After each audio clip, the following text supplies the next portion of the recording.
Entonces, ahora sí empiezo a grabar la clase. Les decía, estábamos con este ejemplito de Homero que que conecta una carpa a la heladera, y la idea es que traten de pensar ustedes por qué es que estalla el motor, ¿sí? Que tiene que ver con justamente lo que estuvimos viendo de la máquina que funciona como un refrigerante, ¿sí? Bien. Y después les puse una segunda charla. Esto es cortito, el videíto donde se muestra eso, es un video de 2 minutos, una cosa así. Y lo que tienen abajo es una charla que sucedió creo que el jueves pasado, pero yo la escuché el sábado recién, entre Alejandro Dolina, que me imagino que quizás todos conozcan, y un físico argentino que vive en España, que se llama José Edelstein. Hicieron una conversación sobre distintos temas de física y justamente empezaron hablando de la segunda ley de la termodinámica, y Dolina empieza diciendo que la desgracia de la humanidad es que exista la segunda ley de la termodinámica. La segunda ley de la termodinámica es la causante de todo, del envejecimiento, de todos nuestros problemas, digamos, de todas nuestras tragedias. Me parece interesante y simpático. Y bueno, y él habla ahí de sus lecturas y de cómo a partir de sus lecturas, que son bastante variopintas, logra tener un acercamiento a la segunda ley de la termodinámica. Entonces, bueno, lo puse ahí por si alguno tenía ganas de chusmearlo. Y al final de toda la clase de hoy, les dejé 2 links y 3 links serían, 2 links a YouTube y uno de Zoom. Esa es una invitación para los que tengan ganas, que pueden chusmear en el link, en el canal de YouTube del Departamento de Física. A partir de hoy a las 3 de la tarde, todos los miércoles están haciendo charlas sobre la historia de algunos personajes famosos de la física: Newton, Huygens, Fresnel. Va a haber distintas charlas, y un poco donde se cuenta su historia, sus descubrimientos, curiosidades, también sus miserias, etc. Realmente el profesor que las está dando es un profesor del departamento y del CBC, que es muy bueno y siempre fue un curioso de los distintos detalles históricos detrás de los descubrimientos físicos más importantes, y son charlas de unos 40 minutos muy interesantes. Así que el que tenga ganas, primero está la invitación para sumarse a partir del miércoles que viene, y después está el canal de YouTube, donde pueden ver la última charla, y también un canal permanente donde lo pueden guardar en sus pestañas de usuales, y listo, y pueden ir cuando quieran. La clase que viene va a ser sobre Huygens, la charla que viene. La mayoría de ustedes todavía no cursó óptica, así que para ahí les puede servir como motivación de lo que van a cursar el cuatrimestre que viene o el año que viene en algún momento. Y también me parece que puede resultar interesante. Sé que hay algunos de ustedes que estudian el profesorado. Siempre es una buena manera de introducir a los alumnos que menos gustan de la matemática y etcétera, bueno, hacer un salto y esquivar eso y hablar de otras cosas. Así que bueno, nada, esos son todos los videos que les preparé, que algunos son relacionados con los temas que estamos viendo y otros no, y un poco tienen el objetivo, como siempre, les digo, de que la clase sea donde vemos lo básico. Después todo se fractaliza y uno puede ir aprendiendo cosas, ir buscando información en distintos lugares, y bueno, parece que eso es lo bueno de que yo tenga la clase grabada y de que ustedes puedan acceder a todas las herramientas en video. Bien, vamos a alargar entonces con la clase, propiamente dicha. La clase pasada logramos sobre el final de la clase decir cuáles eran las 2 formas de enunciar la segunda ley de la termodinámica. Hoy vamos a repasarlas un poco, y además vamos a encontrar una tercera forma de expresar la segunda ley de la termodinámica, ¿sí? Entonces la primera forma decía que es imposible que un sistema efectúe un proceso en el que absorba calor de una fuente a temperatura uniforme y lo convierta totalmente en trabajo mecánico, terminando en el mismo estado en el que inició. Y voy a ir y dijimos que esto se llamaba la máquina de Kelvin, o la formulación de Kelvin, en realidad, del segundo principio. Y voy al gráfico y después voy a volver para atrás. La idea de Kelvin es que justamente, no hay manera de que yo saque calor de una fuente y lo transforme todo en trabajo sin perder nada. ¿Sí? Esto no puede pasar. ¿Sí? Esto es imposible. Esta sería la máquina. Acuérdense que siempre en nuestros gráficos nosotros tenemos las fuentes, ¿sí?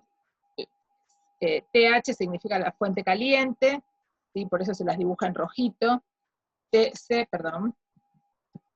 TC significa la fuente fría y por eso se la dibuja en celestito. Y lo que tenemos, este redondel es siempre la máquina en sí mismo, lo que hace lo que nosotros queremos. Y bueno, lo que nos dice es que no podemos, ¿sí? A partir de tener una fuente caliente, ¿sí? De una máquina que solamente, ¿sí? Entregue calor y lo se pueda transformar en trabajo sin pérdida. Eso no puede ocurrir. Esa es la formulación de Kelvin. Es decir, que yo no puedo transformar todo el calor en trabajo, es decir, no puedo tener eficiencia 1, dicho de otra manera. La segunda ley de la termodinámica, la segunda ley de la termodinámica, como decía, también la podemos plantear con el principio de Clausius, o el enunciado de Clausius, que dice que es imposible que un proceso tenga como único resultado la transferencia de calor de un cuerpo más frío a uno más caliente. Es decir, normalmente no puedo ir de tener, si tengo dos cuerpos en contacto, el calor no va a ir del más frío al más caliente. ¿Sí? Voy a tener que hacer algo. De hecho, justamente es lo que vimos la vez pasada. ¿Qué es un refrigerante? Yo tengo que tratar de hacer eso, de algo más caliente, pasar, ¿sí? Transferir calor a algo más frío, y tengo que poner trabajo, tengo que encontrar a alguien que haga ese trabajo, porque solo no ocurre. ¿Sí? Esto es lo que dice el principio de Clausius. Y veamos, esto se los había mostrado la vez pasada, pero medio que ya estábamos todos cansados cuando lo conté, que ambos principios, ambas formas de enunciar los dos principios son equivalentes. ¿Sí? Y entonces es lo que les puse acá. Una máquina que viola el principio de Clausius también viola el de Kelvin. ¿Sí? Entonces, el de Kelvin nos dice esto. Esperen, esto que está acá, no sé si ven dónde estoy señalando. ¿Sí? Y el de Clausius, ¿qué dice? Fíjense, nos dice, yo no puedo tener una fuente fría y que salga calor y vaya a una fuente caliente. ¿Por qué? Porque si yo lograra hacer esto, fíjense, si yo lograra hacer esto, lograr hacer este pasaje, eso significaría que podría entonces sumarle una máquina común, una máquina térmica común, adosarle y hacer un ciclo en el que, fíjense, empiezo con esto que tengo una fuente fría, le cede calor, ¿sí? a lo más caliente. Si esto es posible, me quedo acá con este calor, y este calor lo reparto, y un poco se me va en trabajo y otro poco me vuelve acá a la fuente fría, pero vuelvo a empezar. Este ciclo sabemos que no es posible, ¿sí? ¿Por qué? Porque si esto fuera posible, significaría que es posible hacer esto, que es exactamente lo que dice el principio de Kelvin, que yo no puedo tener efectividad 1, es decir, todo el calor que tengo, transformarlo en trabajo. ¿Sí? Si fuera así, fíjense, este calor yo lo sacaría hacia el trabajo, pero me quedaría este para acá, pero este vuelve y alimentaría este loop. Y esto no pasa. Esto es perdido para mí en la realidad. ¿Sí? Entonces, esta es una manera de ver que si pienso que esto puede pasar, esta dirección está habilitada, entonces debería pasar esto, y es falso. ¿Sí? Es una manera de ver que si violo uno, violo el otro. Y podemos ver también que si violo el principio de Kelvin, automáticamente se viola el de Clausius. Fíjense, si yo pienso que existe una fuente caliente que me va a dar una cantidad de trabajo tal que es todo el trabajo posible que me vaya a dar y que no voy a tener nada desechable, es decir, que va a ser 100% eficiente, yo podría usar ese trabajo para agarrar una fuente fría y pasarle y enfriar, digamos, ¿sí? Transferir este calor de algo frío a algo más caliente. ¿Sí? Entonces, eso estaría también violando el principio de Clausius, porque ¿qué me dice el principio de Clausius? Vos no podés de una fuente fría transmitir o cederle calor a una fuente más caliente. ¿Sí? ¿Por qué? Porque para que funcione eso vos le tenés que agregar trabajo, pero sin trabajo no funciona. ¿Está bien? Entonces son las dos maneras de ver que esos principios son equivalentes. Lo cual ¿por qué existen estos principios? Justamente, en principio, valga la redundancia, porque los problemas de la termodinámica, como ya les dije muchas veces, fueron problemas que estuvieron dando vuelta en la comunidad científica durante años y en distintas ramas de la comunidad científica. Ahora les voy a contar el ciclo de Carnot, por ejemplo. Y Carnot era el hijo de un ingeniero francés que esencialmente se dedicaban, los tenían para trabajar en cuestiones de la guerra y hacer cálculos asociados a la guerra, y en sus ratos libres trabajaban en estos problemas porque fundamentalmente querían tener más eficiencia en un montón de procesos que hacían en cuestiones prácticas a las que se dedicaban. O sea que más que nada, si bien estas cosas sobre las que ellos trabajaron, las enunciamos y las interpretamos desde el punto de vista de la física, con conceptos de física como energía, trabajo, calor, los tipos eran eminentemente en un punto ingenieros o químicos, ¿sí? O lo que hoy entendemos como químicos, ¿sí? Y ellos eran las personas que desarrollaban este tipo de problemas desde un punto de vista bien práctico y bien macroscópico, como ya vimos, ¿sí? Bien, entonces Carnot justamente también se puso a pensar en las máquinas, en la eficiencia de las máquinas, y trató de ver, ¿sí? Bueno, está bien, yo no puedo tener eficiencia 1, ¿sí? Me creo el segundo principio, eficiencia 1 no puedo tener. Bueno, ¿qué es lo máximo? ¿Cuál es la mejor máquina? ¿Sí? ¿Qué acceso tengo yo a generarme la mejor máquina? ¿Sí? Piensen que de esta manera uno está como tratando, que que lo hace mucho uno en ciencias esto, y en la vida creo, uno no está tratando de resolver el problema, está tratando de acotarlo, ¿sí? De decir, bueno, yo no puedo tener una máquina de eficiencia 1, ¿qué es lo mejor que puedo tener? ¿Sí? Y entonces él se dedicó a esto, trató de demostrar cuál era la mejor máquina, ¿sí? Y entonces lo primero que dijo, y acá es donde vamos a ir discutiendo algunas hipótesis antes de meternos en algunas cuentas, él demostró que ninguna máquina puede ser más eficiente que una máquina ideal y reversible, ¿sí? Y ahora vamos a ver cómo calcular la eficiencia cómo hablar de la eficiencia de esa máquina, ¿sí? Entonces, ¿qué va a ser cuando hablemos de la máquina de Carnot, ¿sí? Cuando digamos, o sea, cuando en la guía lean que tiene una máquina de Carnot, en realidad es una forma compacta de decir que estamos en presencia de una máquina que es ideal y reversible. Que sea reversible significa que si la hago ir en una dirección, funcionará como máquina térmica, y si la hago ir en la otra dirección, funcionará como refrigerador. ¿Se ve? Como es ideal y es reversible, yo puedo hacer un camino u otro, ¿sí? Pero, obviamente, acá tenemos la mayor hipótesis, ¿no? Bien. ¿Y qué va a ser, entonces, cuál va a ser el concepto fundamental? La reversibilidad, ¿sí?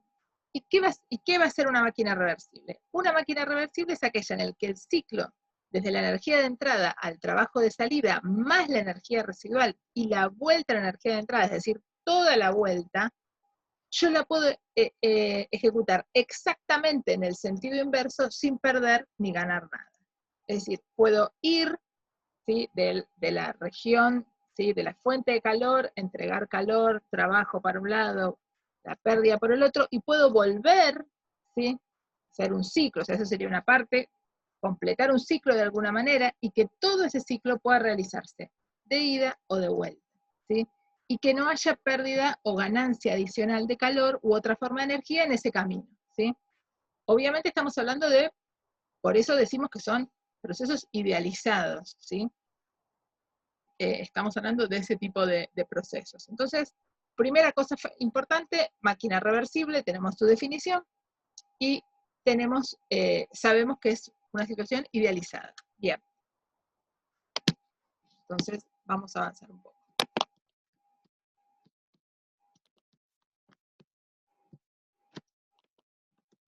Bien. Vamos a ver cuáles son los ingredientes principales para entender una máquina de Carnot, para ver para entender un poco el ciclo Carnot. Perdón que me apareció otro share en el medio. ¿Ustedes están viendo lo que dice ingredientes principales? Sí, sí. Sí, se ve. Ah, perfecto, perfecto. Porque me apareció otra subpantalla y no entendía nada. Bien, listo. Entonces, vamos a ver los ingredientes principales del ciclo de Carnot, ¿sí? Entonces, acuérdense, cuando hablemos de ciclo de Carnot, vamos a hablar en nuestra cabeza, la idea que se va a formar es el mejor ciclo posible para tener la mayor eficiencia posible. Es decir, que el ciclo de Carnot es la máquina no perfecta, porque perfecta sería que tenga eficiencia 1, y sabemos que eso es imposible por el segundo principio, es la mejor máquina, ¿sí? Y en ese mejor ponemos ideal. Bien, entonces, vamos a tener dos procesos isotérmicos, dos procesos adiabáticos, y vamos a suponer que la sustancia con la que estamos trabajando, ¿sí? O sea, la sustancia que se expande, se contrae y todo, es un gas ideal cualquiera, pero es un gas ideal, ¿sí? Y eso va a ser muy importante porque después vamos a usar sus propiedades a lo largo de los cálculos, ¿sí? Entonces, otra vez, si quieren, cuando hablamos de máquina de Carnot, hablamos de una máquina que tiene, perdón, de ciclo de Carnot, hablamos de un ciclo que pasa por estos estadios, que está realizado con una sustancia que es un gas ideal y que es reversible, ¿sí? Entonces, son todas las herramientas o los supuestos que se esconden detrás de la palabra o la frase ciclo de Carnot. Bien. Entonces, ¿cómo funciona este ciclo de Carnot? Yo lo voy a explicar acá y después lo vamos a ir viendo. De vuelta preparé otras transparencias que no sé si ayudarán, pero bueno. Vamos a ver cuál de las dos. Lo puse de las dos maneras para que cada uno se quede con la que más le gusta. Acá tenemos este que es la forma que lo trabaja el libro, que me gusta que están las flechas en las que uno ve claramente que esto es un ciclo. ¿Sí? Entonces, digo, puedo empezar por acá, o por acá, o por acá, o por cualquier lado. ¿Sí? Estoy en este punto A, ¿sí?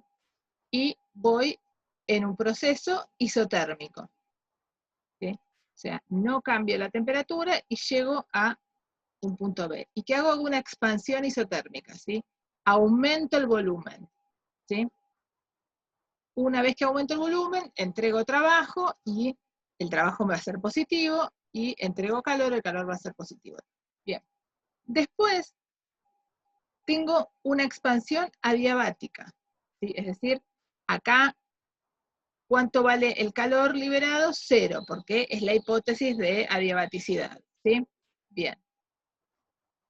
Y entonces cambio, justamente hay una variación de temperatura. Dejo de estar ahora ya en la hipótesis de temperatura constante y la temperatura baja, ¿sí? Después vuelvo a comprimir isotérmicamente, ¿sí? Entonces pierdo volumen, entonces el trabajo ahora cambia de signo y el calor también, ¿sí? Y mantengo la temperatura constante y después vuelvo a subir, ¿sí? Ya cambio de temperatura, ¿sí? Subo a la temperatura final con un proceso adiabático. Y terminé la vuelta y vuelvo a empezar, ¿sí? Veámoslo de vuelta acá, a ver si se ve mejor. Entonces, la secuencia del ciclo es, la primera parte, este es Carnot. Carnot, que se murió muy joven en una epidemia de cólera en París. Entonces tenemos una primera parte, esto es lo mismo que lo que vimos antes, nada más que lo puse en pasos y va a ir apareciendo una transparencia tras otra, ¿está bien? Para el que lo quiere ver todo junto o el que le sirve verlo de pasos. Fíjense, acá estamos viendo una expansión isotérmica. Fíjense, ¿cómo me doy cuenta que es una expansión? Porque fíjense qué pasa con el volumen. El volumen era un cierto valor y crece, y además acá lo ven, ¿sí? ¿Sí? Y voy por una isoterma, ¿sí? Después ya no estoy en la misma isoterma, fíjense que esto se mueve un poquito, ¿sí? La isoterma seguiría por acá probablemente. A ver si... Fíjense, convénzanse que la isoterma sería esto que iría por acá, y ustedes se van por otra, ¿sí? Bien. Entonces, ustedes vienen hasta acá con una cierta temperatura. Y a partir de este lugar, que es la temperatura con la que salieron de la fuente térmica, ¿sí? Acuérdense que al mismo tiempo uno sabe las ideas que uno tiene, uno las puede sintetizar en algo de este estilo, ¿no? Perdón. TH, acá tenemos la máquina, lo que hace, ¿sí? Y acá tenemos TC, ¿sí? Esta es la fuente térmica más caliente y la fuente térmica más fría. Y de acá a acá, uno va pasando, ¿sí? Entregando ciertos calores. Bien, entonces, perdón que este dibujo, ahora esto se lo saco porque si no los va a confundir. Entonces, volvemos acá. Desde acá en adelante hago una expansión adiabática, es decir, sigo aumentando el volumen, pero ahora ¿qué pasa? El intercambio de calor es nulo. ¿Por qué? Porque esa es la condición. ¿Y cómo se ve acá? Fíjense, yo venía así, llegué hasta acá, acá le pongo un aislante, ¿sí? Se ve el experimento, le pongo un aislante, lo transformo en adiabático, ¿sí? Y llego hasta este punto. O sea, llego hasta el volumen máximo que puedo tener. Ahora sí hay que ver si con todos estos dibujos que metí me sale esta. Sigue avanzando o no. Ahí está. Bien. Entonces, ¿qué hacemos ahora? Le sacamos el aislante y nos quedamos con lo mismo que teníamos antes y empezamos a comprimir. A comprimir, a comprimir. ¿Sí? Y vamos por otra isoterma. O sea que ya acá tenemos una temperatura más baja y nos movemos por esta isoterma hasta que llegamos acá. ¿Sí? Y en la fase final, hacemos la compresión final, ¿sí? La temperatura sube y acá volvemos a tener otra vez un sistema adiabático, ¿sí? Otra vez volvemos a ponerle el aislante, ¿sí? Entonces, si miran este dibujo, me parece que puede ayudar, no lo sé, la idea de que cuando tengo las rayitas en negro es porque estoy trabajando en la situación en la que aislé a mi sistema. Y cuando aislé mi sistema, estoy hablando de expansiones o compresiones que son adiabáticas. Y cuando no tengo nada alrededor, cuando tengo el mismo color del gas, es porque lo que está ocurriendo es isotérmico, pero no adiabático. ¿Está bien? Bien.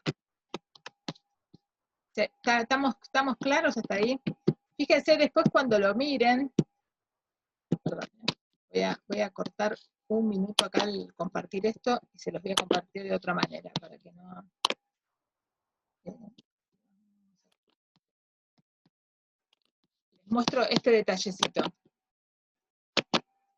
Acá están todas las diapositivas. Esto que les fui mostrando recién en varias diapositivas es todo esto. Cuando miren las diapositivas de a uno no les van a servir, ¿sí? Porque solo sirve si uno las va haciendo pasar una tras de otra. Desde la 8 hasta la 13. ¿Sí? Hay que o pasarlas todas y verlo todo al final, si uno lo quiere usar, o ir viendo la de a uno y ir recordando esto que acabo de decir, o mirar directamente la transparencia 7, ¿está bien? O sea, como que la transparencia 7 yo la expandí entre la 8 y la 13, ¿sí? Como para que vieran cómo es el proceso discutido un poquito más lento. ¿Está claro? Pero esas, si las miran sueltas, sin nada, mucha información no les va a dar. Bien.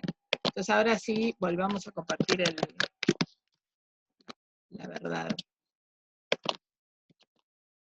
Bien.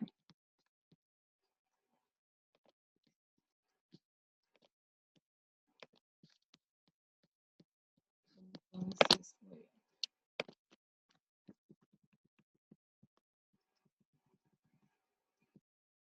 Bueno, entonces sí.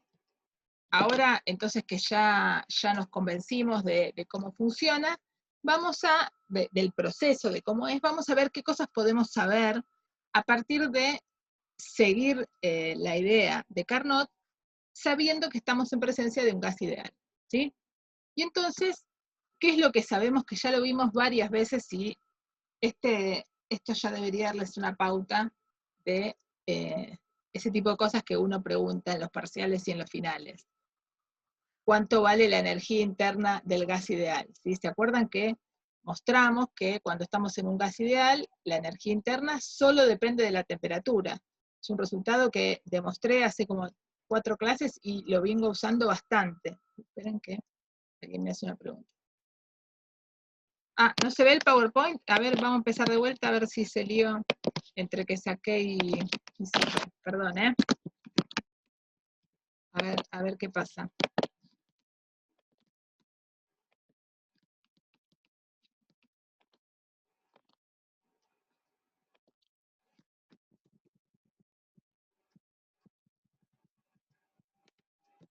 ¿Se ve ahí? ¿Alguien que me... A ver en el chat. Ah, perfecto. Me parece que cuando lo saqué para mostrarles toda la disposición, lo dejé abierto en alguna otra pantalla, en alguna otra ventanita. Bien. Entonces, perdón, como venía diciendo, vamos a usar ahora el hecho de que además de que es una máquina de Carnot en la que sabemos qué tipo de expansiones y comprensiones tenemos, además sabemos que la sustancia de trabajo es un gas ideal. Y sabemos que la energía interna de un gas ideal depende de la temperatura nada más. O sea que cuando yo estoy en un proceso isotérmico, ¿sí? Que hay dos partes de mi ciclo que tienen un proceso isotérmico, la energía interna se mantiene constante. ¿Por qué? Porque si la temperatura no cambia, ergo no va a poder cambiar la energía interna. ¿Sí? Entonces, para la expansión isotérmica AB, o sea, la primera parte, ¿sí? Esperen que voy a hacer un dibujito acá muy, muy, muy berreta, pero me parece que nos va a ayudar a guiarnos, acuérdense. Lo dibujo súper exagerado, ¿sí? Simplemente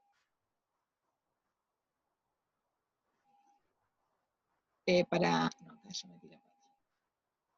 Dibujo esto solo para que nos ayude en esta conversación que estamos teniendo sobre... Sí, acuérdense, si lo tengo en negro, es isotérmico, y si lo tengo en rojo es adiabático. ¿Sí? Esta fase sería la isotérmica, esta también, ¿sí? Bien. Obviamente después ustedes lo miran en detalle y les va a quedar más sencillo de entender. Pero este dibujo me parece que aunque sea nos acompaña para esta charla. Este es el punto A, B, C y... ¿no? Bien.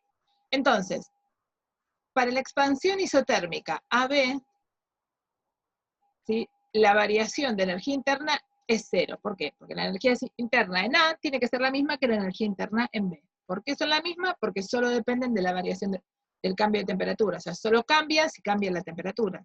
Como la temperatura, ¿sí? U de A tiene que ser, estoy segura, que es la misma que U de B. ¿Por qué? Porque T de A fue la misma que T de B. Perdón, voy a escribir como las usé, perdón.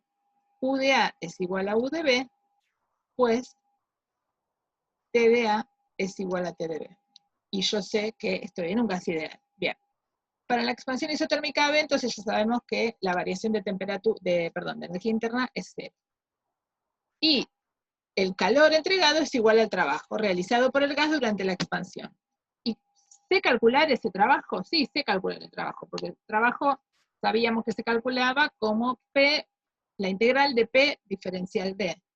¿Sí? Ya es como de las primeras cosas que vimos. Y además, como sabemos que tenemos un gas ideal, P no es cualquier cosa, sino que P lo escribimos a partir de la ecuación del gas ideal, de P por B es igual a nRT.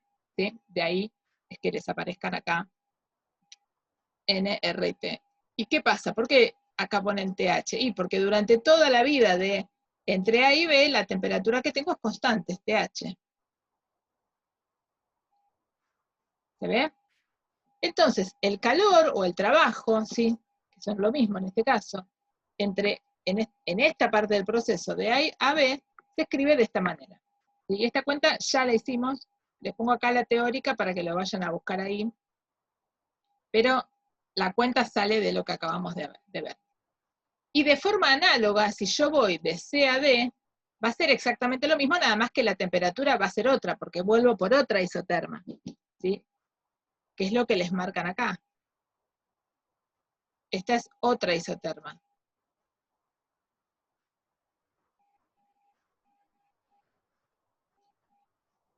Pero si bien es otra isoterma, la cuenta es igual, ¿sí? O sea, podemos decir que UC es igual a UD, porque TC es igual a TD, y esto es, bueno, sí, TC mayúscula, ¿no? No sé si se entiende.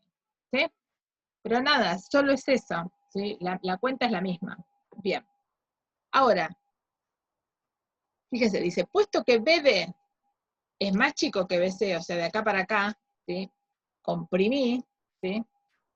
QC es negativo, sale calor del gas durante la compresión isotérmica, cosa que ya sabíamos también, que ya habíamos discutido, ¿bien? Y lo que vamos a hacer es calcular el cociente, que vamos a hacer bastante durante la clase de hoy, calcular el cociente de los calores, ¿sí? El calor cedido durante la compresión y el calor ganado durante la expansión. Y fíjense que cuando uno simplemente es escribir el cociente de estas dos cosas que ya tenemos calculadas, ¿sí?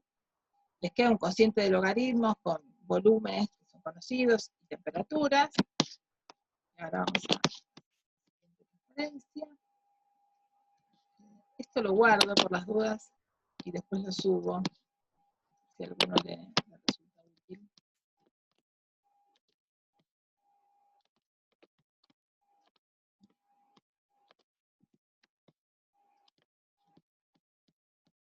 Entonces, ¿qué pasa? Nos queda escrito como un, fíjense, perdón, vuelvo para atrás un segundito. Entonces nos queda este cociente de calores escrito donde tenemos cocientes de volúmenes y temperaturas.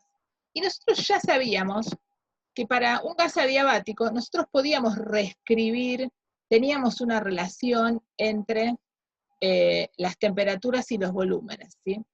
Entonces lo que hacemos es usar la relación entre volumen y temperatura que existe para procesos adiabáticos. Y obtenemos una forma de escribir la relación entre, fíjense, el proceso, el inicio del proceso adiabático y el final del proceso adiabático. Acuérdense que estamos parados, uno llegó de A hasta B con un proceso isotérmico. Y después, voy a poner en rojito, ¿sí? De B hasta C me voy con un proceso adiabático. Perdón, mandé una D ahí.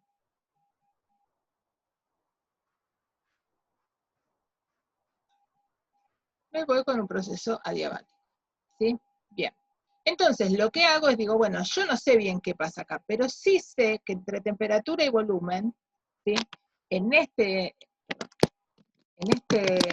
esta curva, valen estas relaciones. ¿Por qué? Porque valen para un gas ideal en un proceso adiabático, ¿sí? Y entonces yo sé que este cachito en rojo y este cachito que está acá, desde A hasta D, son procesos donde yo puedo plantear esas igualdades. Y entonces lo que hago es tomar esos resultados. ¿Se ve? Bien.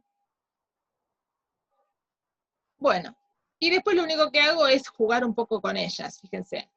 Divido la primera expresión y la segunda, un cociente entre ambas, y vamos a ver que hay cosas que desaparecen, ¿sí? Las temperaturas se cancelan, y uno llega a una relación entre los volúmenes. Fíjense, a partir de la hipótesis de adiabaticidad, uno llega a tener una relación de igualdad entre los volúmenes. Es decir, los volúmenes no son cualquier cosa.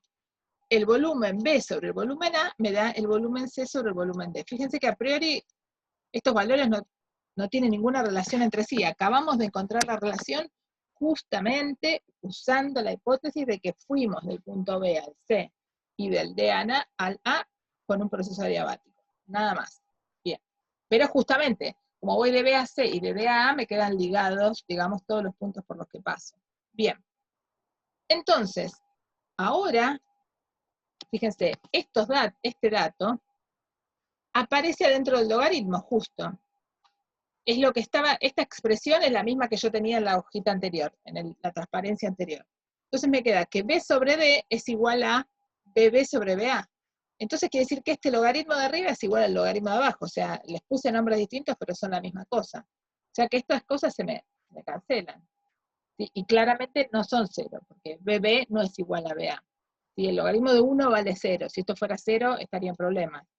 Pero BA y BB son claramente distintos porque vengo expandiéndome de A hasta B. Y entonces, la transferencia de calor de la máquina de Carnot me va a dar menos TC sobre TH, o si lo quieren en módulo, les queda expresado en función de las temperaturas.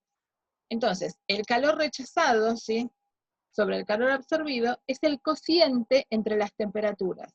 de la fuente fría y la fuente caliente. Fíjense cómo, finalmente, cuando yo quiero saber el cociente de los calores, no juega para nada el tipo de gas que tuve, y lo único que importa es las fuentes que están involucradas. Fueron, ¿sí?, las dos fuentes que están involucradas, o sea, la fuente desde donde partí, que me da la temperatura H, que es la temperatura de la fuente caliente, y la temperatura a la que llegué después, la otra isoterma, a partir de, que es la temperatura C para nuestra nomenclatura, ¿sí?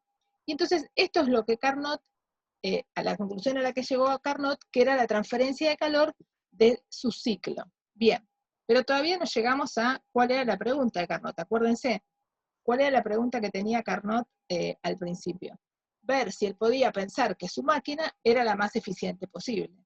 Entonces, en el fondo, lo que quiere Carnot calcular es la eficiencia de este ciclo. Bien, entonces vamos a por él.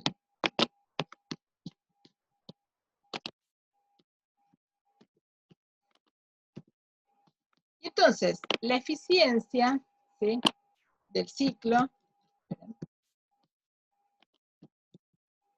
¿sí?,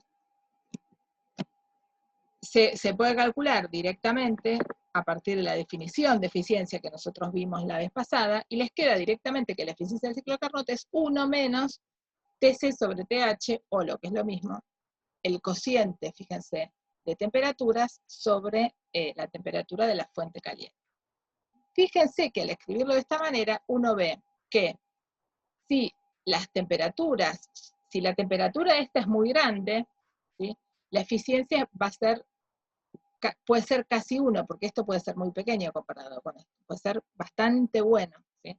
Ahora, si estas dos tienen temperaturas muy cercanas, TH y TC son muy cercanas, la eficiencia no va a ser tan buena, porque voy a tener una eficiencia cercana a 0, si estos dos números son parecidos, ¿sí? Entonces voy a estar haciendo algo que es casi 0, dividido algo que es distinto de 0, me va a dar muy mal, ¿sí? Pero lo importante es que demuestra Carnot es que la eficiencia depende solo de la temperatura. En realidad, lo que demuestra Carnot es que la eficiencia depende de la temperatura más, otro color, no hay que olvidarlo,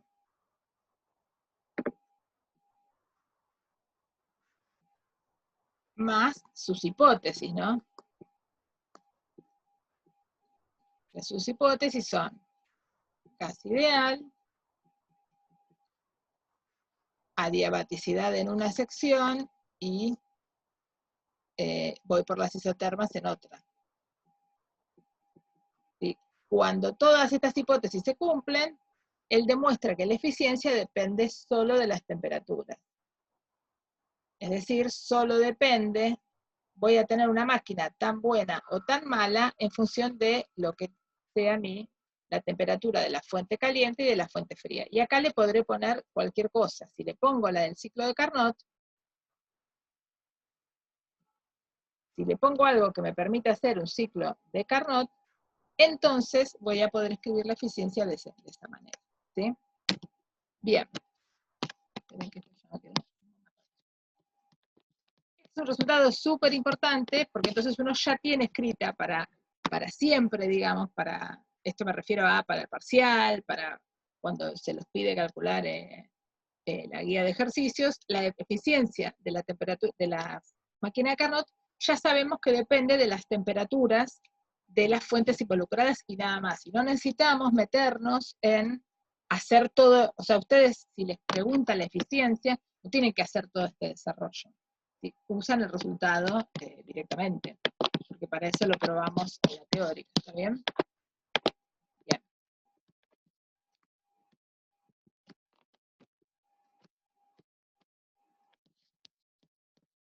Y acá les planteé un ejercicio, para que discutamos brevemente. ¿Sí? Entonces tienen una máquina de Carnot que toma 2000 joules de una fuente de calor, ¿sí? Un poco también lo planteé para que veamos cómo uno va a trabajar con estos ejercicios. Seguro que esto y cosas mucho más complejas van a ir haciendo en la práctica a partir de la clase de hoy, y bueno, varias más. pero la idea es, tienen una fuente caliente a 500 Kelvin, ¿sí? ¿Está bien? Toman 2000 joules de esta fuente y realizan trabajo. Y saben que se desecha, ¿sí? Una cierta cantidad de calor a otra fuente. Es decir, si lo pensábamos como los dibujitos que les hice antes, sería, acá tenemos la fuente, esta sería nuestra fuente caliente, nuestra TH, ¿sí? Acá tenemos la máquina, y acá tenemos la T fría, ¿sí? Y acá están los datos, ¿está bien? Es simplemente para recordar o para mirarlo de otra manera, pero es exactamente lo mismo. Esta forma me parece que está bastante piola para trabajar así, para hacer esquemitas para los parciales. Bien, entonces, como les dicen que es una máquina de Carnot, y sobre esto justamente quiero hacer el punto, uno directamente puede usar los resultados que yo acabo de demostrar, ¿sí? Entonces, directamente uno sabe que QC sobre QH, perdón, muy grande, es menos TC sobre TH. ¿Sí? No tienen que demostrar esto, ya está, ya lo demostramos, ¿sí? Y entonces de acá despejan cuánto vale el QC porque los otros son datos, ¿sí? Y después le pregunta cuánto trabajo efectúa, cuánto calor expulsa y qué eficiencia tiene. Entonces, cuánto calor expulsa, cuánto calor desecha, ¿sí? Es esto que acabamos de calcular, es menos 1400 joules. ¿Cuánto trabajo cede? ¿Sí? ¿Cuánto trabajo hace? Bien. El trabajo sabíamos nosotros, ya lo vimos la clase pasada o la otra, ya no me acuerdo, se escribe como la suma de estos calores, cada uno con su signo. Y entonces nos da 600 joules. Y la eficiencia ya veíamos que se calculaba como el cociente entre ambos. ¿Se acuerdan que dijimos, bueno, ¿qué le pongo y qué saco? Un poco la eficiencia me da esa medida, ¿sí? De lo que yo saqué en función de lo que invertí. Y bueno, y les da esto, les da un 30%, que no es gran cosa, ¿sí? Pero bueno, nada, la idea es que vean, sobre todo me interesaba este ejercicio para ver cómo planteo o cómo hago un esquema que me sirve para después hacer las cuentas, ¿sí? Y cómo en ningún momento me dijeron que había un gas ideal y me dijeron que había reversibilidad. Solamente usaron la palabra máquina de Carnot, ¿sí? Entonces todas esas hipótesis están descritas en esa palabra, esa frase. Por eso no tienen que esperar que se lo den ese dato, ¿sí? O sea, si alguien les dice en el parcial, una máquina de Carnot, ¿sí? La pregunta que no puede surgir, ¿el gas de trabajo es ideal o no? Seguro es ideal, porque esa es la definición de máquina de Carnot, ¿está bien? Entonces seguro uno puede usar, si le piden hacer algún cálculo, puede usar la hipótesis de gas ideal. No hay dudas de que es un gas ideal. Bien. Entonces, ahora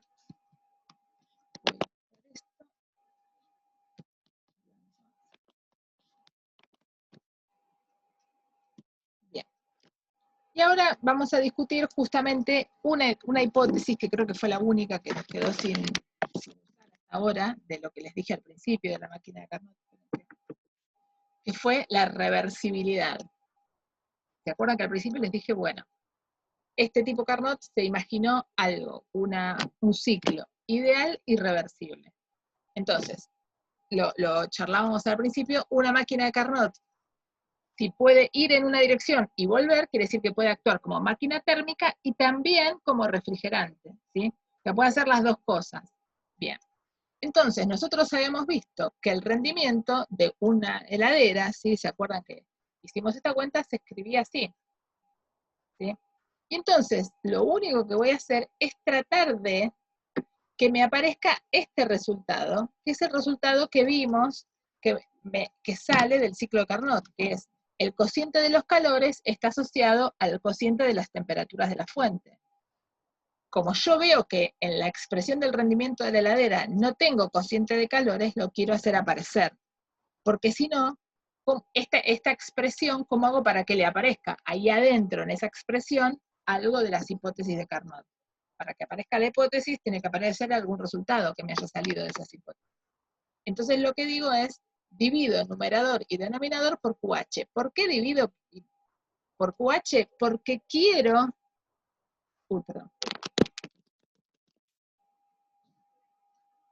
quiero que aparezca este cociente. ¿Está bien? ¿Por qué necesito que aparezca este cociente? Porque ese cociente esto es un resultado del ciclo de Carnot.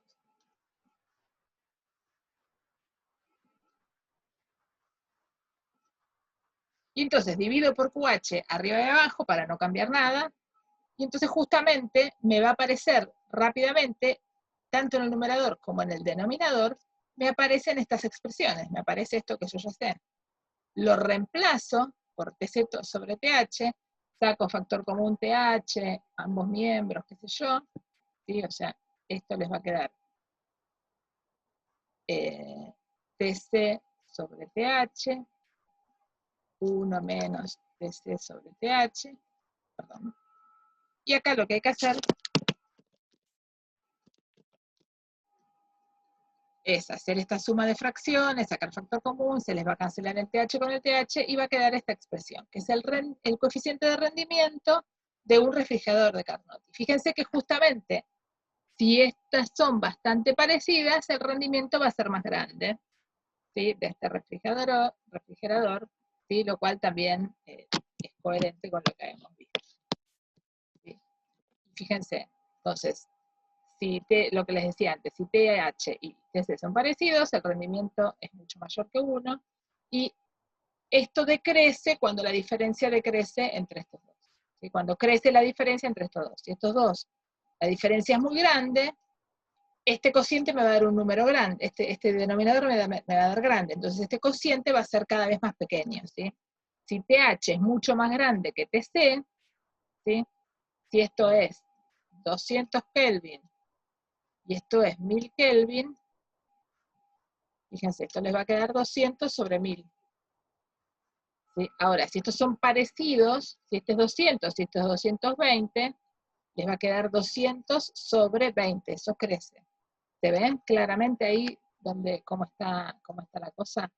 Con lo cual, uno también verifica lo que les comentaba. Bien. Entonces,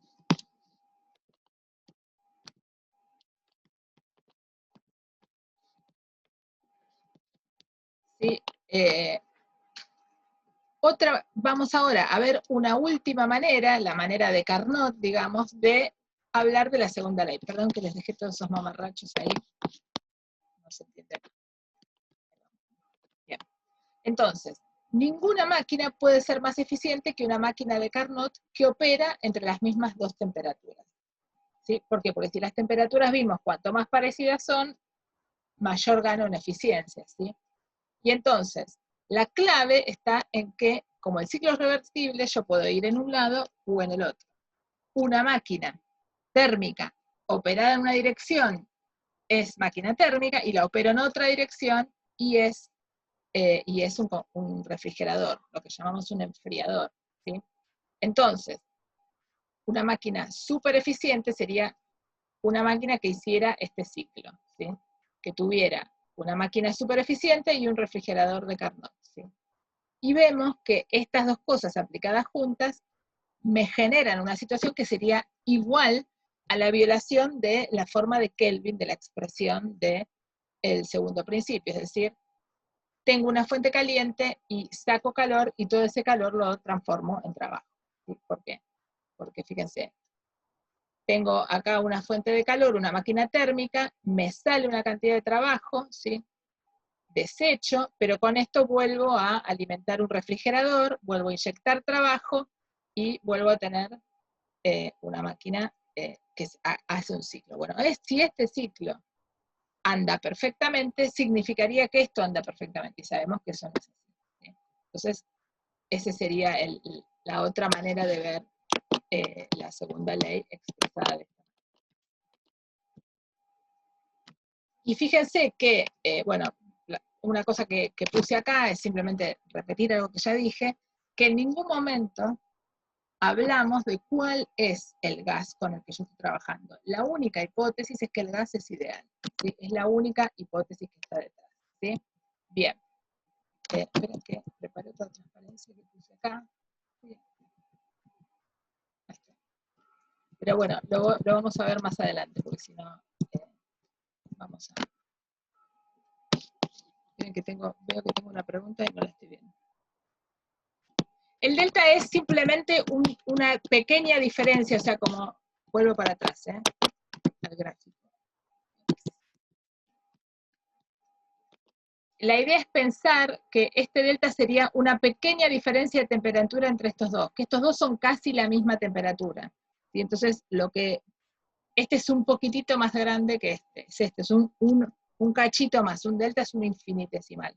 Es eso nada más. ¿Sí? Bien.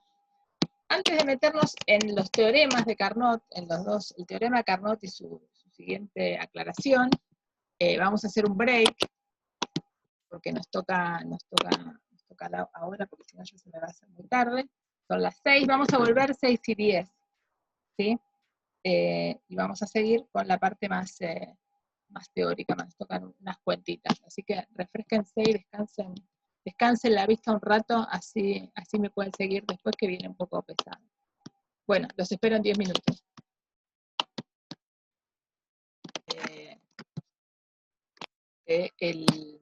Del segundo principio de la termodinámica. ¿Sí? Entonces, nos vamos a meter ahora en el teorema de Carnot y, bueno, un resultado extra que vamos a demostrar, un poco para poder expresar de una manera alternativa el segundo principio de la termodinámica. Y esto nos va a llevar al final, vamos a ver una transparencia donde justamente van a converger, digamos, por así decirlo, tres formas distintas de expresar el segundo principio, todo en términos de máquinas térmicas, ciclos y procesos macroscópicos, ¿sí? Bien. Entonces, para discutir o para hacer una demostración, vamos a trabajar, ¿sí? Vamos a hacer una hipótesis, que es que tenemos dos máquinas térmicas, ¿sí? Una máquina térmica que trabaja entre dos fuentes, ¿sí? Absorbe calor de una fuente TH y cede calor a una fuente TC. O sea,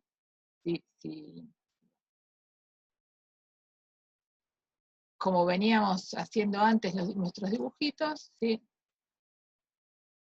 Tenemos acá, esta es la fuente más caliente y esta es la fuente más fría. Y acá tenemos la máquina. ¿Sí? Y entonces absorbe calor y cede calor. ¿Sí? Y tenemos otra máquina que trabaja entre las mismas temperaturas, produce un trabajo omega prima intercambiando un QH y un Q prima, un Q prima C. O sea, hace más o menos lo mismo, ¿sí? Para los fines nuestros. La única diferencia es que si vamos a empezar haciendo la hipótesis de que la máquina térmica 1 es reversible, ¿sí? Es decir, y vamos a concluir que si la máquina es reversible, su eficiencia es más grande que la eficiencia de otra máquina, ¿sí? Es decir, vamos a tratar de demostrar que la máquina reversible es la más eficiente. ¿Sí? Y si las dos son reversibles, vamos a demostrar que tienen la misma eficiencia. Es decir, que vamos a terminar demostrando que lo mejor que me puede pasar es tener la eficiencia de una máquina reversible, que era lo que les decía al principio de la clase. Bien. Entonces, estas son expresiones análogas para expresar la eficiencia térmica, ¿sí? Bien. Entonces ahora vamos a meternos un poco con las... Bien. Entonces,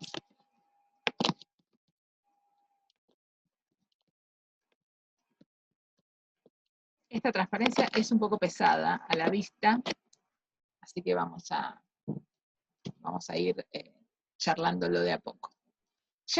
Nosotros ya habíamos charlado, ¿sí? Las clases anteriores, y hoy también pasamos por esta cuestión, que el trabajo, ¿sí? Que entrega, ¿sí? El trabajo, ¿sí? Lo podemos escribir en términos de los calores, ¿sí? El calor entregado, el calor cedido, ¿sí? Y para la máquina térmica 1, fíjense, yo voy a usar los primados para todo lo que es la segunda máquina, ¿sí? Y sin primar para hablar de la primera máquina, ¿sí? Fíjense que acá lo marqué mejor, que le puse en verde lo que tiene primado, que es la máquina térmica 2, y en rojo lo que no tiene primar, ¿sí? Pero bueno, esto para que quede para el resto de la charla. Entonces simplemente escribimos explícitamente cómo se escriben esos trabajos en términos de los calores, ¿sí? No hice nada más. Y acá digo, bueno, este cociente de calores yo lo puedo pensar como un cociente entre dos números naturales, es decir, me va a dar un número racional, ¿sí? Que es el cociente de dos números. Perdón, un segundo.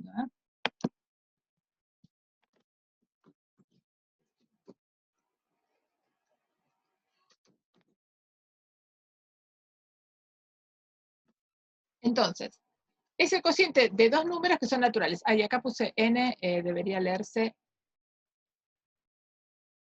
n'. Bien. Consideremos ahora un proceso compuesto por n' ciclos de Mt2 y n ciclos inversos de Mt1. ¿Qué quiero decir con esto? Es decir, hago un ciclo, ¿sí? Como los que estuvimos viendo antes, en los que yo tengo no una máquina, perdón, no una máquina que opera entre TH y TC, sino varias, ¿sí?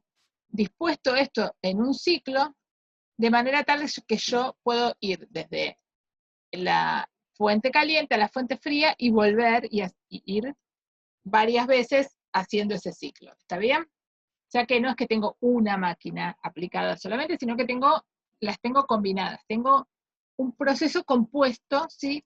Que me compuesto por varias máquinas que me termina dando un ciclo, ¿sí? Bien. Entonces, por eso esto está escrito acá. Estamos considerando esa hipótesis. Estamos considerando que, por un lado, tengo n' ciclos de esta máquina térmica 2, que es la máquina térmica que no sé si es reversible o no, y n ciclos de esta máquina que es Mt1, y que la voy a usar en sentido inverso. Y que ya vimos que como estoy trabajando con el amigo Carnot, de ida es una máquina térmica, de vuelta es un refrigerador. ¿Sí? Bien. Entonces, pongamos en palabras las cosas que sabemos de cada una de estas. Sabemos que Mt1 absorbe calor, ¿sí? De esta fuente, de esta fuente de temperatura, recibe trabajo, ¿sí? Porque acuérdense que está actuando como refrigerador, y entrega un QH a la fuente TH. ¿Sí? Mt2 es una máquina que actúa como máquina térmica, no como refrigerador, entonces absorbe el calor, ¿sí? De la máquina, de la fuente más caliente, le da salida vía trabajo y desecha, ¿sí? Un cierto calor a la fuente más fría. ¿Está bien? O sea, lo que escribí acá son cosas que nosotros ya vimos la vez pasada y ustedes tal vez alguna de estas ya vieron en la práctica, ¿sí? O sea, no hay ahí algo nuevo, sino simplemente que lo vuelvo a escribir un poco para que ustedes ya saben que a mí me gusta que medio que la transparencia sea autocontenida y uno no tenga que ir todo el tiempo mirando hacia atrás las cosas que definió. Bien. El trabajo total realizado por ambas máquinas durante todo el proceso, y del proceso que estoy hablando es de n' ciclos de una y n ciclos de la otra, ¿sí? O sea que acá, cuando digo todo proceso, es este lío que está acá. Va a ser n' veces el trabajo que me salió de Mt2 y n' el trabajo de omega. ¿Y por qué les tengo al menos acá? Porque acuérdense que está actuando como refrigerador, o sea, yo le tengo que ir poniendo, ¿sí? Los signos vienen de ahí, o sea, los signos tienen su lógica en lo que está haciendo cada máquina. Una funciona como máquina térmica, otra funciona como refrigerador, ¿bien? Y eso es parte de las hipótesis de las que yo estoy partiendo, ¿sí? Estoy partiendo en que me armé un proceso compuesto. Esperen que tengo una pregunta.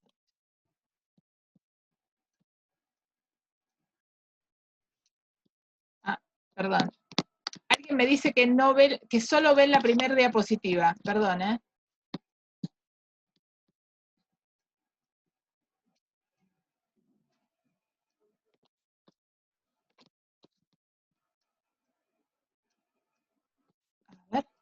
Voy a cortar y voy a volver a poner, a ver, y me dicen alguno, porque no termino de entender cuál es el problema, pero bánquenme un instante, chicos, que no sé qué pasó.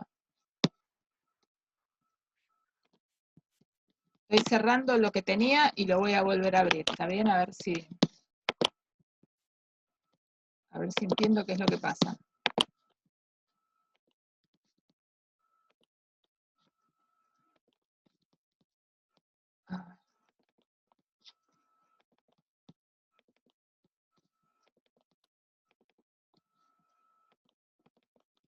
Estoy abriendo de vuelta el PowerPoint, desde cero, porque no entendí qué terminó de pasar. A ver si alguien ahora me pega la ayuda.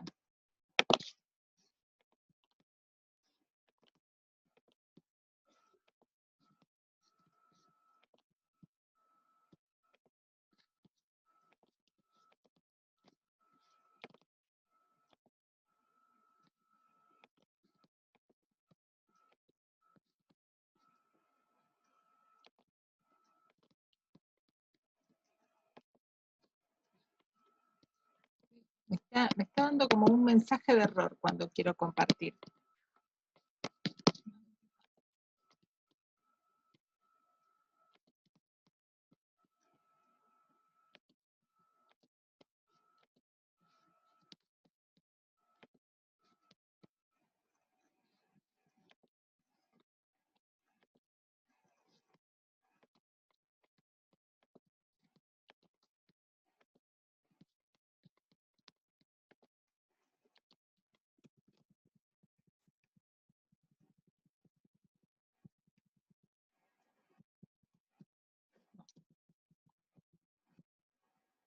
A ver, ahí se ve que dice demostración y se ve, consideremos ahora un proceso compuesto por N' ciclos de MT2.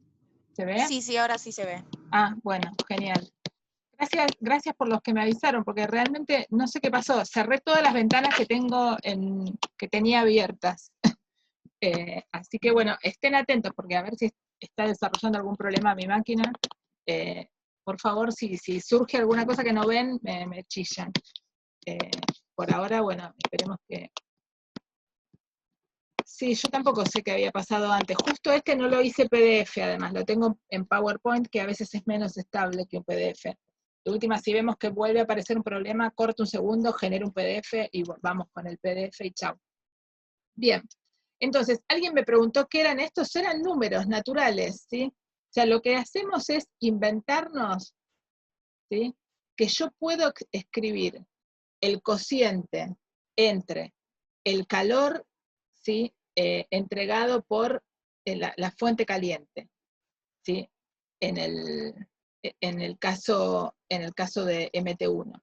Y el calor, ¿sí? Absorbido por la fuente caliente, en el caso de MT2, lo puedo escribir como un cociente, y esto sería un número. No lo conozco ese número, pero me lo puedo representar por una división entre dos números naturales, ¿sí?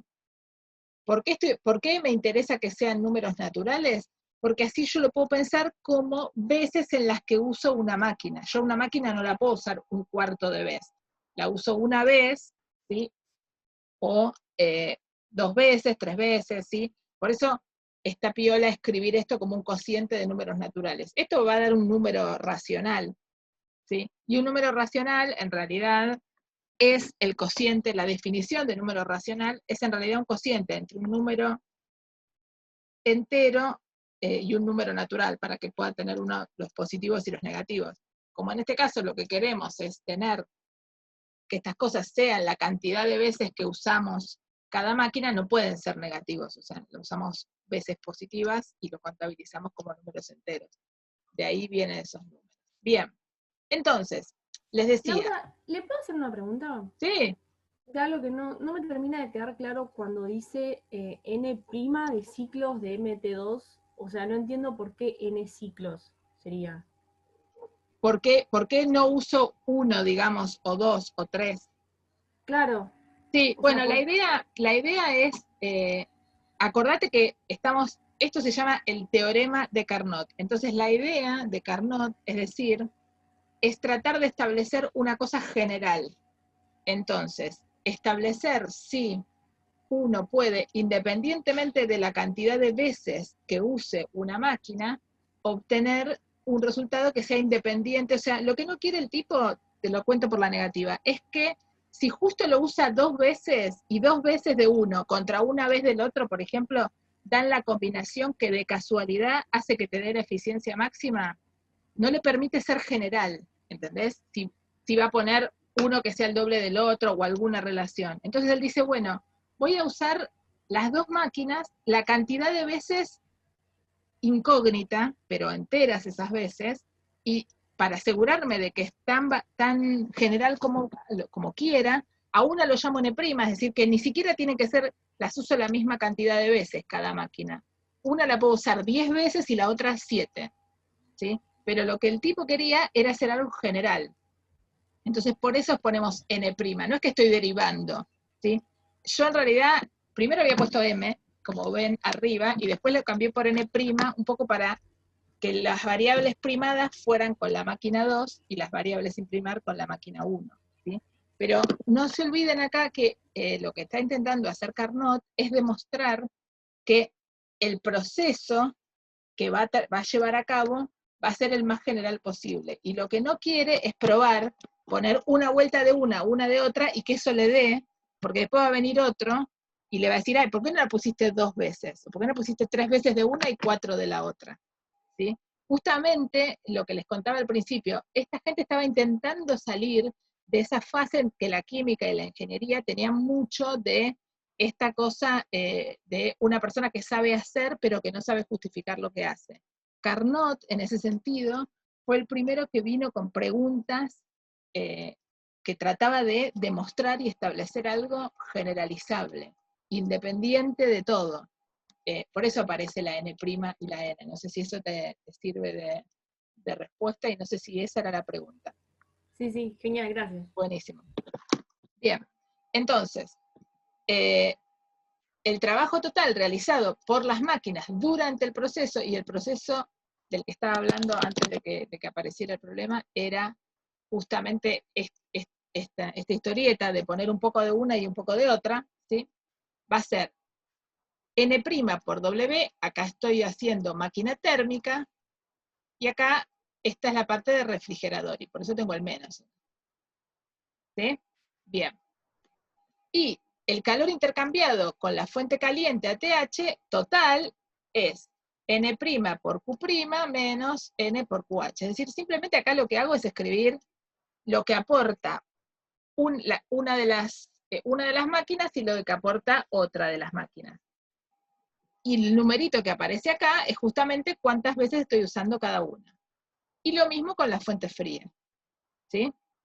O sea que acá lo que uno hace es justamente describir que esto es un proceso complicado y que tiene actores que vienen de la máquina térmica 2 y otros actores que vienen de la máquina térmica 1. Quizás esto estaría bueno que le hubiera puesto uno en rojo y otro en verde, ¿no? Porque por ahí así uno vería más que uno va con una máquina y otro con la otra. El fin de semana, si tengo tiempo, lo cambio de color. Así por ahí eso también genera como esta idea de que todo lo verde va con la máquina 2 y todo lo rojo va con la que actúa como un refrigerante.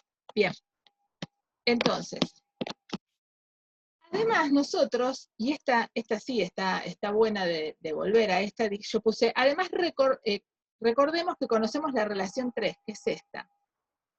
Fíjense, esta relación es, si yo sé que el cociente de calores es un número racional, es cierto que yo puedo pasar esta n multiplicando para acá, fíjense, lo reescribo acá. Esto me queda n por QH, esta n pasa para acá, y esto me queda n' por QH'. Y después paso todo para alguno de los dos lados, ¿sí? En este caso a mí se me ocurrió pasar esto para acá.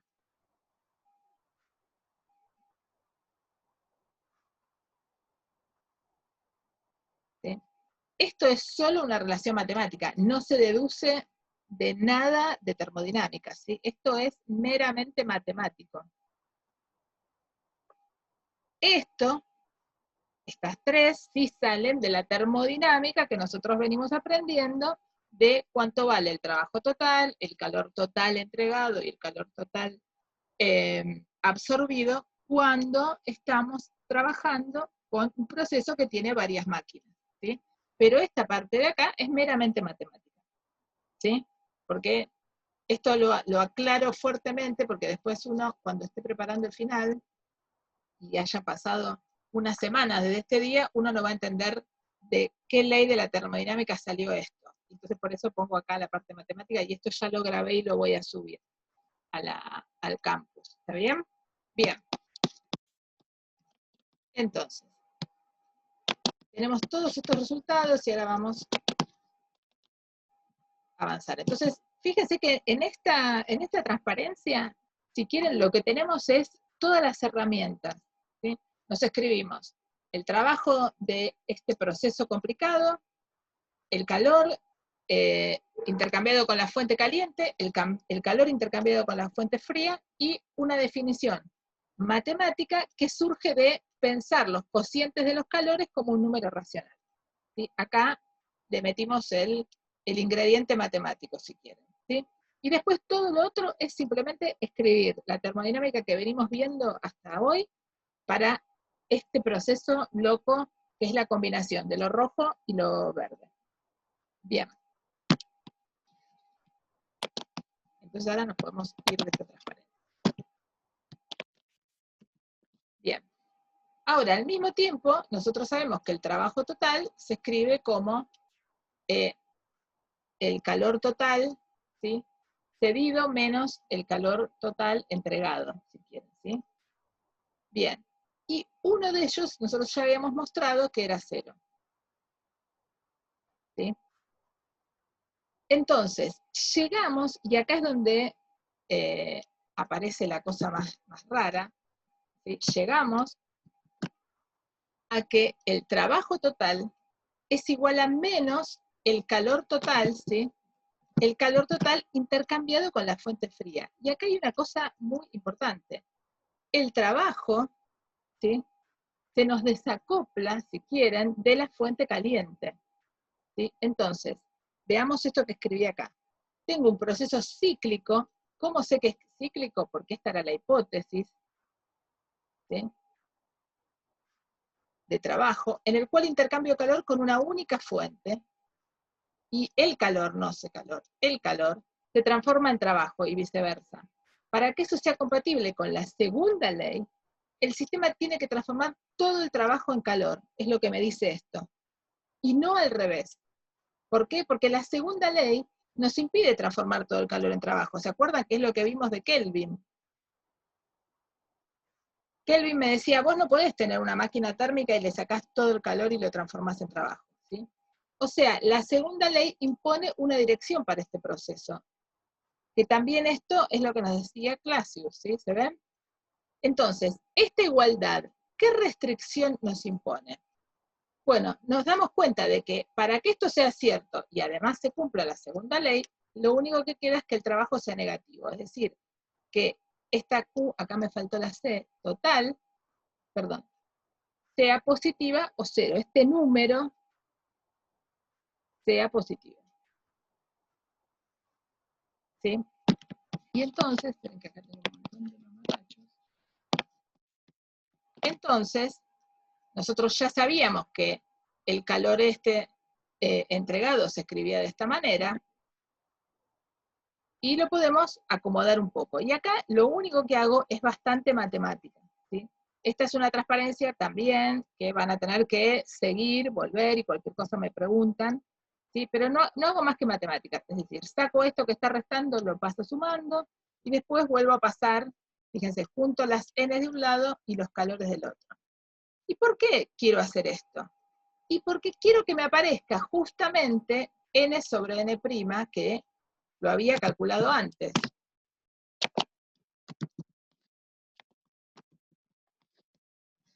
¿Sí? Yo justamente había dicho, bueno, yo me voy a escribir este cociente como un cociente de números racionales. Entonces ahora justo me lo vuelvo a hacer aparecer. ¿Sí?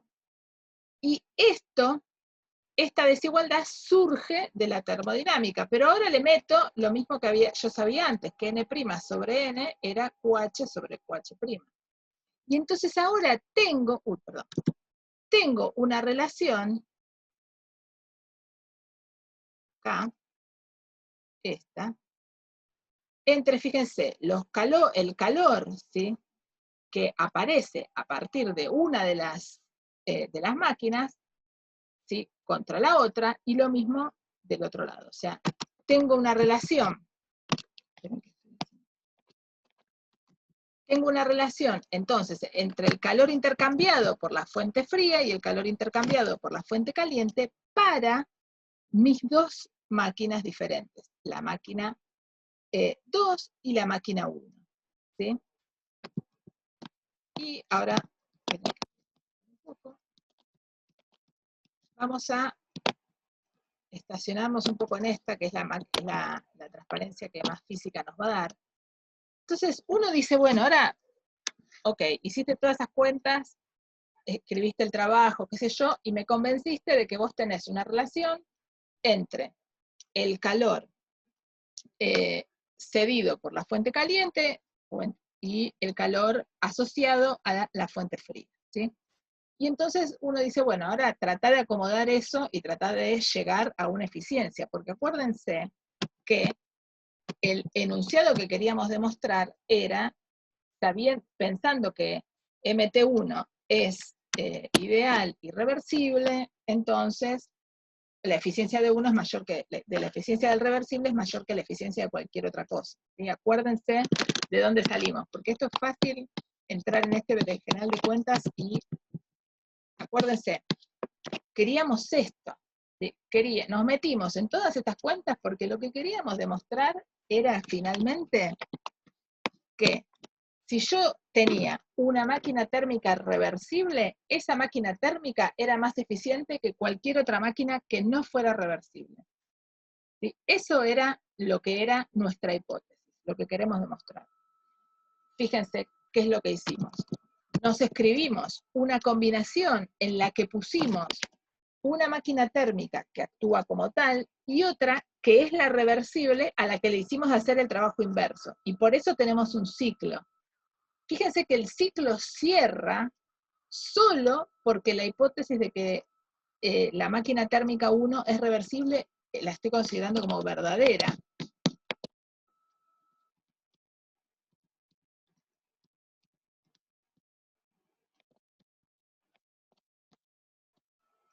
¿Sí? Denise habló, me quedó colgado la transparencia atrás. Yo estoy viendo la que dice escribiendo el trabajo total. Ok, o sea, como que de alguna manera Zoom está lento, porque yo voy y vengo hacia las transparencias y ustedes no lo ven. Bien, perdón, entonces, y voy a tratar de no ir para atrás en las transparencias. Ahora dejé de compartir. Algo está pasando, quizás sea un problema de Zoom. Voy a hacer esto, chicos. Voy a ir a la última transparencia, a la que yo creo que fue la última transparencia, y ustedes guíenme hasta la última que vieron. ¿Está bien? A ver si compartimos y caemos en el mismo lugar. Sí, yo voy a ir avanzando y me van guiando ustedes. Voy a empezar de vuelta.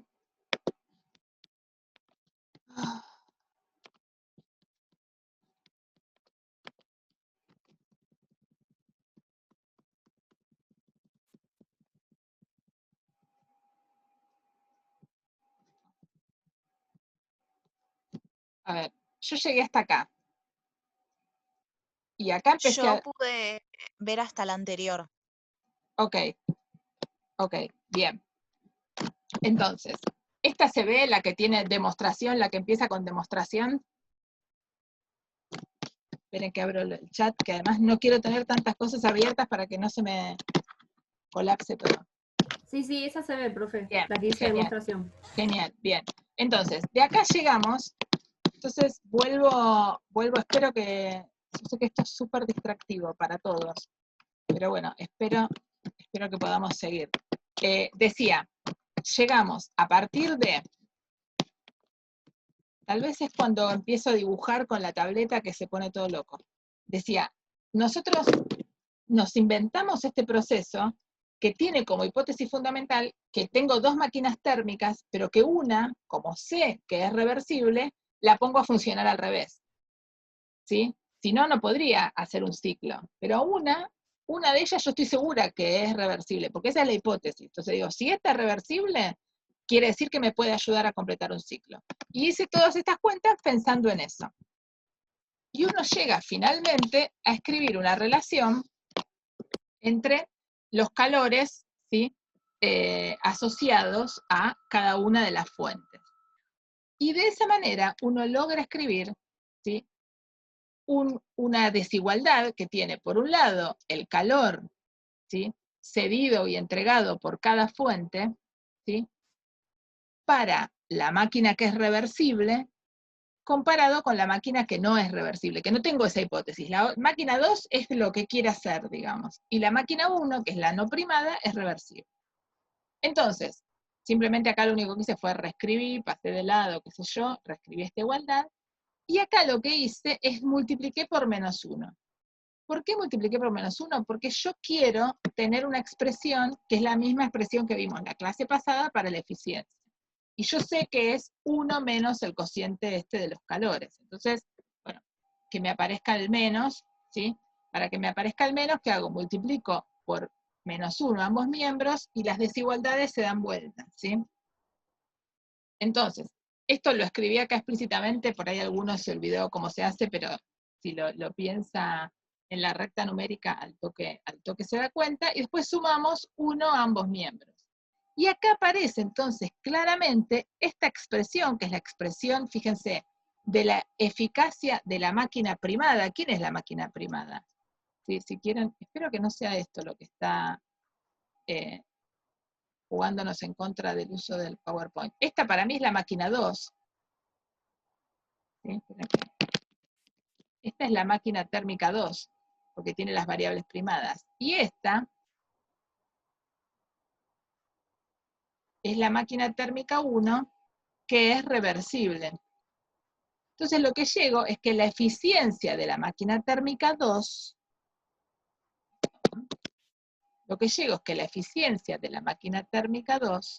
es más chica que la eficiencia de la máquina térmica 1. Y esta es la reversible. Entonces de acá concluyo que la eficiencia de una máquina reversible es mayor que la de una irreversible.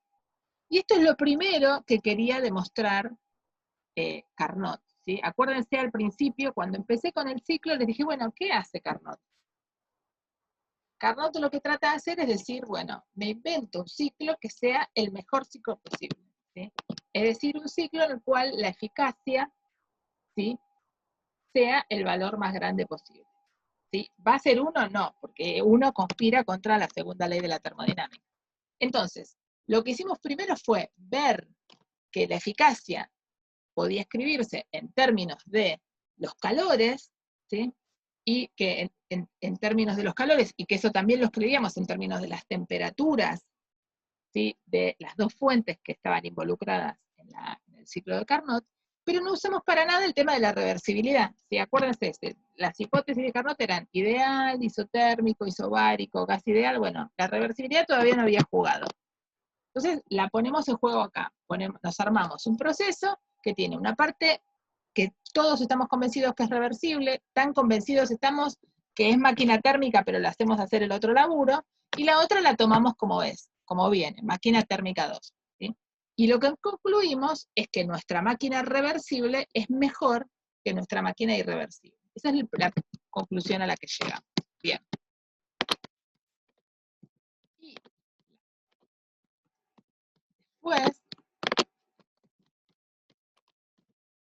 ahora se ve donde dice si MT2 es también reversible. Sí, sí. Bien. Gracias por estar atentos. Bien, entonces, si MT2 es también reversible, entonces, en ese caso, MT2 también va a ser la mejor posible. Y en ese caso va a valer la igualdad, ¿sí? O sea, en ese caso va a valer la igualdad. Y ahí entonces es que podemos demostrar que el ciclo de Carnot, o sea, el ciclo en el cual nosotros nos creamos una máquina que es reversible y que va con un proceso isotérmico primero, adiabático después, y el gas de trabajo es un gas ideal, es el que da mayor eficiencia. Y la eficiencia la escribimos en términos de las temperaturas de la fuente, ¿sí? Bien. Y lo que me importa que veamos es esta conclusión final. Lo que me importa que veamos es esta conclusión final que puse acá, esta observación que puse. Si tenemos más de una máquina que extraen QH y TH y entregan QH y TC, no importa el ciclo, ¿sí? Lo que siempre vemos es que la eficacia del reversible es mayor o igual que del irreversible. O sea, lo mismo que había escrito antes, que había dicho antes con palabras, lo terminé escribiendo acá, ¿sí? Para que quede como resultado rutilante de Carnot que hizo todas estas cuentas. Y ahora les pido que volvamos. Esta sería como la transparencia resumen.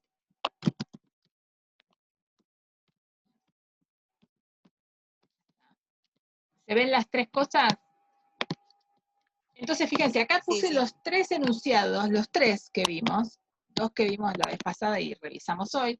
El enunciado de Kelvin: es imposible que un sistema pueda extraer energía en forma de calor de una sola fuente térmica y convertirla toda en trabajo, ¿sí? Es decir, fíjense, acá puse una analogía que es mecánica. Es imposible que yo, de algún sistema, le dé una patada a una pelota y la haga subir, por ejemplo, por un plano inclinado, y todo lo que le di se transforme en el trabajo que la hace subir. Algo voy a perder en el camino, ¿sí?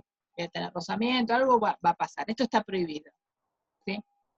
El teorema de Clausius, ¿qué dice? Que es imposible de una fuente fría trasladar a una fuente caliente, ¿sí? Transferir energía de algo frío a algo caliente, ¿sí? Para que yo pueda hacer eso, ¿qué tengo que hacer? Tengo que ponerle trabajo aparte, tengo que tener un motor de algún otro lado que haga eso. Naturalmente no ocurre. Y la tercera expresión, que es la expresión de Carnot, es que es imposible que una máquina funcione cíclicamente sin producir ningún otro efecto que extraer calor de un solo foco, realizando una cantidad de trabajo exactamente equivalente, ¿sí? O sea, es imposible que una máquina térmica funcione cíclicamente, ¿sí? Sin producir ningún otro efecto que extraer calor de un solo foco realizando una cantidad de trabajo exactamente equivalente. Va a haber algún efecto más, dicho de otra manera. Si quieren, esta quizás no es la manera más evidente de expresarlo, pero me parece que lo que es interesante, o por ahí la manera copada de pensar en lo de Carnot, es pensar en, bueno, lo que nos dice Carnot es que la mayor eficiencia que puedo tener es si yo tengo una fuente ideal reversible que funciona de esta manera. Creo que eso quizás sea lo que más los ayude. Me interesa igual, como les decía, pensar en esas cosas todas juntas, digamos, o sea, que puedan tratar de tener todo junto. Bueno, y esto se los voy a contar, esto lo vamos a ver la clase que viene, porque esto es bastante cuantoso también y no los quiero agotar, y hoy no lo van a usar en la práctica. Vamos a volver, o queremos volver, sobre una pregunta que nos hicimos y que está dando vueltas desde hace varias clases, creo que desde que terminamos con hidrodinámica, con hidrostática e hidrodinámica, que es el hecho de si puedo definir de alguna manera la temperatura absoluta independientemente de la sustancia. ¿Se acuerdan que cuando empezamos con la definición de temperatura y calor, cómo medíamos la temperatura? A partir de diferencias, más frío, más caliente. O sea, ¿se acuerdan? Hace un montón de clases era eso, decíamos, bueno, esto está más frío, esto está más caliente. Después nos dimos cuenta que entonces uno podía usar alguna circunstancia característica, que era saber que existía el punto triple de las sustancias, y con el punto triple del agua, por ejemplo, uno se calculaba la escala de Kelvin, y solamente con un dato teníamos una buena escala, ¿sí? Pero al principio las primeras escalas que trabajamos, que eran en Celsius y en Fahrenheit, usaban conocer el cambio de fase del agua en 2 lugares, ¿sí? El cambio fase de líquido a gaseoso, de gaseoso de líquido a sólido, y con eso nos creamos una escala, ¿se acuerdan? Después mejoramos, vino Kelvin, logramos tener un dato, y lo que nos va a ayudar este sistema, o la idea generada por el ciclo de Carnot, es justamente darnos una manera de crearnos un sistema en el que tengamos temperaturas absolutas independientes de la sustancia de trabajo. ¿Y por qué les parece que Carnot va a ser vital para darnos ese resultado? Porque Carnot, todos los resultados que acabamos de hacer del ciclo de Carnot son independientes de la sustancia de trabajo.